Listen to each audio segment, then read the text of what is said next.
ನಮಸ್ಕಾರ ಸ್ನೇಹಿತರೆ, ನೀವು ನೋಡ್ತಾ ಇದ್ದೀರಾ ಮಾಚೇಂದ್ರ ಯೂಟ್ಯೂಬ್ ಚಾನಲ್. ಸರ್ಕಾರಿ ನೌಕರರಿಗೆ ಸರ್ಕಾರದಿಂದ ಮಹತ್ವದ ಆದೇಶವೊಂದನ್ನು ಹೊರಡಿಸಲಾಗಿದೆ. ಆರೋಗ್ಯ ಸಂಜೀವಿನಿ ಯೋಜನೆಗೆ ಒಳಪಡಲು ಮತ್ತು ಒಳಪಡದೇ ಇರಲು ಸರ್ಕಾರಿ ನೌಕರರಿಗೆ ಈಗ ಅಂತಿಮವಾಗಿ ಕಾಲಾವಕಾಶವನ್ನು ವಿಸ್ತರಣೆ ಮಾಡಲಾಗಿದೆ.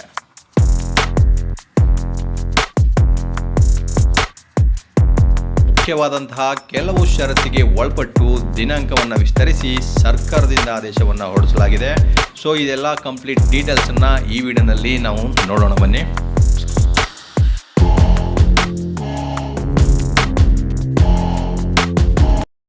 ಕರ್ನಾಟಕ ಸರ್ಕಾರದ ನಡವಳಿಗಳಲ್ಲಿ ಈಗ ಆರೋಗ್ಯ ಸಂಜೀವಿನಿಯ ಕುರಿತು ಈ ಆದೇಶವನ್ನು ಸೇರಿಸಲಾಗಿದೆ. ಕೆಲವೊಂದು ಷರತ್ತುಗಳಿಗೆ ಒಳಪಟ್ಟು ಈಗ ಆರೋಗ್ಯ ಸಂಜೀವಿನಿ ಯೋಜನೆಗೆ ಸರ್ಕಾರಿ ನೌಕರರು ಒಳಪಡಬಹುದು ಅಥವಾ ಒಳಪಡದೇ ಇರಬಹುದು. ಸೊ ಅದಕ್ಕೆ ಕೆಲವೊಂದು ಷರತ್ತುಗಳನ್ನು, ಬಹಳ ಮುಖ್ಯವಾದಂತಹ ಷರತ್ತುಗಳು ಅಂತಲೇ ಹೇಳ್ಬೋದು ಸ್ನೇಹಿತರೆ. ಆ ಷರತ್ತುಗಳಿಗೆ ಒಳಪಟ್ಟು ಈಗ ಸರ್ಕಾರಿ ನೌಕರರಿಗೆ ಒಂದು ದಿನಾಂಕವನ್ನು ವಿಸ್ತರಣೆ ಮಾಡಿದ್ದಾರೆ. ಇದು ಅಂತಿಮವಾಗಿ ವಿಸ್ತರಣೆ ಮಾಡಿರ್ತಕ್ಕಂಥ ದಿನಾಂಕ. ಮತ್ತೆ ನಾವು ದಿನಾಂಕವನ್ನು ಮುಂದುವರಿಸಲ್ಲ, ಅಂದರೆ ವಿಸ್ತರಣೆ ಮಾಡೋದಿಲ್ಲ ಅಂತ ಈಗ ಖಂಡಿತವಾಗಿ ಸರ್ಕಾರಿ ನೌಕರರ ಸಂಘದಿಂದ ಮತ್ತು ಸರ್ಕಾರದಿಂದ ಕೂಡ ಹೇಳಲಾಗಿದೆ.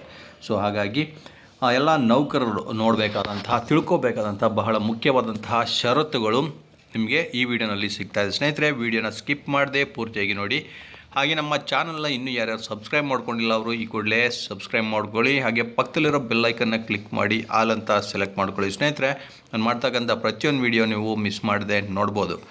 ಈಗ ನೋಡೋದಾದರೆ ನೋಡಿ, ಕರ್ನಾಟಕ ರಾಜ್ಯ ಸರ್ಕಾರಿ ನೌಕರರಿಗೆ ಹಾಗೂ ಅವರ ಕುಟುಂಬದ ಅವಲಂಬಿತ ಸದಸ್ಯರಿಗೆ ನಗದು ರಹಿತ ವೈದ್ಯಕೀಯ ಚಿಕಿತ್ಸೆಗಳನ್ನು ಒದಗಿಸುವ ನಿಟ್ಟಿನಲ್ಲಿ ಮೇಲೆ ಓದಲಾದ 1ರ ದಿನಾಂಕ 23/9/2025 ಸರ್ಕಾರದ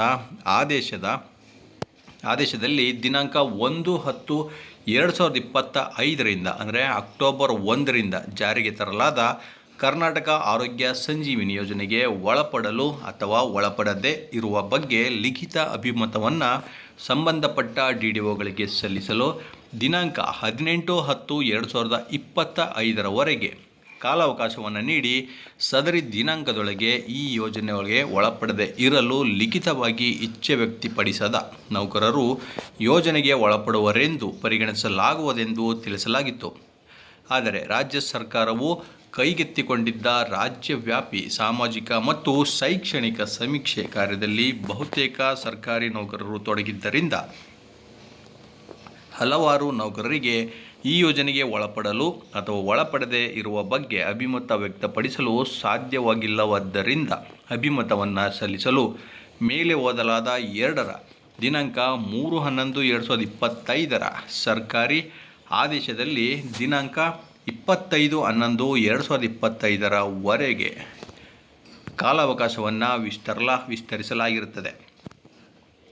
ಕರ್ನಾಟಕ ಆರೋಗ್ಯ ಸಂಜೀವಿನಿ ಯೋಜನೆಗೆ ಒಳಪಡಲು ಮತ್ತು ಒಳಪಡದೇ ಇರುವ ಬಗ್ಗೆ ಸರ್ಕಾರಿ ನೌಕರರು ಅಭಿಮತವನ್ನು ನೀಡಲು ಕೊನೆಯ ಬಾರಿಯಾಗಿ 1 ತಿಂಗಳ ಕಾಲಾವಕಾಶವನ್ನು ನೀಡುವಂತೆ ಸರ್ಕಾರಿ ನೌಕರರ ಹಲವಾರು ಸೇವಾ ಸಂಘಗಳು ಸಲ್ಲಿಸಿರುವ ಕೋರಿಕೆಗಳನ್ನು ನಿಯಮಾನುಸಾರ ಪರಿಶೀಲಿಸಿ ಕರ್ನಾಟಕ ಆರೋಗ್ಯ ಸಂಜೀವಿನಿ ಯೋಜನೆಯನ್ನು ರಾಜ್ಯ ಸರ್ಕಾರಿ ನೌಕರರಿಗೆ ಮತ್ತು ಅವರ ಅವಲಂಬಿತ ಕುಟುಂಬ ಸದಸ್ಯರಿಗೆ ನಗದು ರಹಿತ ಉತ್ತಮವಾದ ವೈದ್ಯಕೀಯ ಚಿಕಿತ್ಸೆಯನ್ನು ನೀಡುವ ಸದುದ್ದೇಶದಿಂದ ಜಾರಿಗೆ ತಂದಿರುವ ಹೆಲ್ತ್ ಸ್ಕೀಮ್ ಆಗಿರುವುದರಿಂದ ಸದರಿ ಯೋಜನೆಗೆ ಒಳಪಡಲು ಹಾಗೂ ಸದರಿ ಯೋಜನೆಯಿಂದ ಹೊರಗುಳಿಯುವ ಬಗ್ಗೆ ಲಿಖಿತವಾದ ಅಭಿಮತವನ್ನು ಸಲ್ಲಿಸಲು ಕೊನೆಯ ಬಾರಿಯ ಅವಕಾಶವಾಗಿ 1 ತಿಂಗಳ ಕಾಲಾವಕಾಶವನ್ನು ನೀಡಲು ಸರ್ಕಾರವು ತೀರ್ಮಾನಿಸಿ ಈ ಕೆಳಕಂಡಂತೆ ಆದೇಶಿಸಿದೆ. ಸೊ ಈ ಆದೇಶದ ದಿನಾಂಕವನ್ನು ನೀವು ಗಮನಿಸ್ಬೋದು ಸ್ನೇಹಿತರೆ. 30/1/2026 ಇದೇ 30ನೇ ತಾರೀಕು ಜನವರಿಯಲ್ಲಿ ಈ ಆದೇಶವನ್ನು ಹೊರಡಿಸಿದೆ.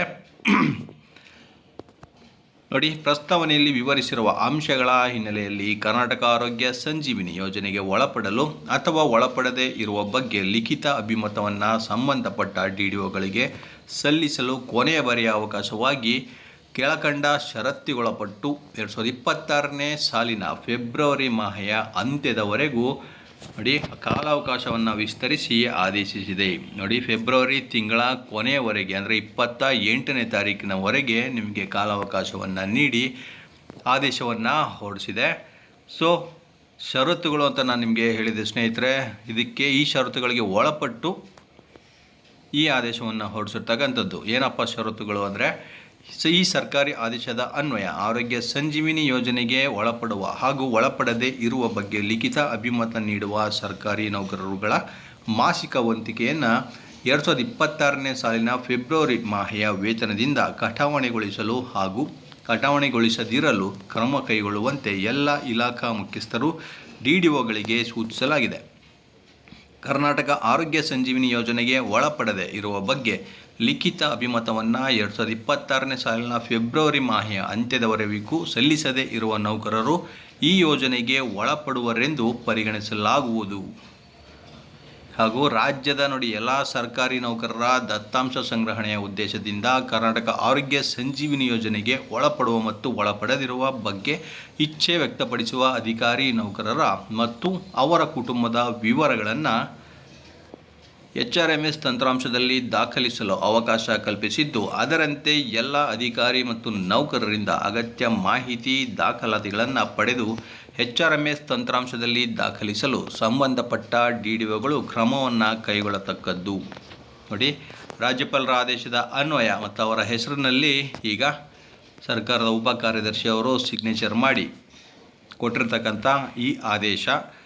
ಸ್ನೇಹಿತರೆ, ನಿಮಗೆ ಗೊತ್ತಿರಬಹುದು, ಇದು ಉಚಿತ ಆರೋಗ್ಯ ಚಿಕಿತ್ಸೆಯನ್ನು ನೀಡತಕ್ಕಂಥ ಒಂದು ಸ್ಕೀಮ್. ಈ ಸ್ನೇಹಿತರೆ, ಷರತ್ತುಗಳನ್ನು ನೀವು ಗಮನಿಸಿರ್ಬೋದು. ನೋಡಿ, ಈ ತಿಂಗಳು ಅಂದರೆ ಫೆಬ್ರವರಿ ತಿಂಗಳ ಕೊನೆಯವರೆಗೂ ಯಾರ್ಯಾರು ಲಿಖಿತ ರೂಪದಲ್ಲಿ ನಾವು ಆರೋಗ್ಯ ಸಂಜೀವಿನಿ ಯೋಜನೆಗೆ ಒಳಪಡುವುದಿಲ್ಲ ಅಂತ ಬರ್ಕೊಡ್ತಾರೋ ಅವರಿಗೆ ಆರೋಗ್ಯ ಸಂಜೀವಿನಿ ಯೋಜನೆಯಿಂದ ಹೊರಗುಳಿಯೋ ಅವಕಾಶ ಇರುತ್ತೆ. ಸೊ ಯಾರು ಬರ್ಕೊಡೋದಿಲ್ವೋ ಸೊ ಅವರನ್ನು ತನಗೆ ತಾನೇ ಆಗಿ ಅವರು ಆರೋಗ್ಯ ಸಂಜೀವಿನಿ ಯೋಜನೆಗೆ ಒಳಪಟ್ಟಿದ್ದಾರೆ ಅಂತ ಪರಿಗಣಿಸಿ ಫೆಬ್ರವರಿ ತಿಂಗಳ ವೇತನದಲ್ಲೇ ಅವರ ವಂತಿಕೆಯನ್ನು ಕಟ್ ಮಾಡೋದಕ್ಕೆ ಈ ಆದೇಶವನ್ನು ಹೊರಡಿಸಿದ್ದಾರೆ ಸ್ನೇಹಿತರೆ. ಇದು ಅಂತಿಮವಾಗಿ ವಿಸ್ತರಿಸಲಾಗಿರ್ತಕ್ಕಂಥ ದಿನಾಂಕ. ನಿಮ್ಮ ಯಾವುದೇ ಯೋಜನೆ ಏನೇ ಇದ್ದರೂ ಕೂಡ ಈ ತಿಂಗಳ ಒಳಗಡೆ ನೀವು DDOಗಳಿಗೆ ಪತ್ರ ಮುಖಾಂತರ ತಿಳಿಸಬೇಕು ಸ್ನೇಹಿತರೆ. ಸೊ ಇದಿಷ್ಟು ಇವತ್ತಿನ ಮಾಹಿತಿ. ಇದರಿಂದ ಮತ್ತಷ್ಟು ಮಾಹಿತಿ ಜೊತೆಗೆ ನಿಮ್ಮನ್ನು ಭೇಟಿ ಮಾಡ್ತೇನೆ. ನಮಸ್ಕಾರ.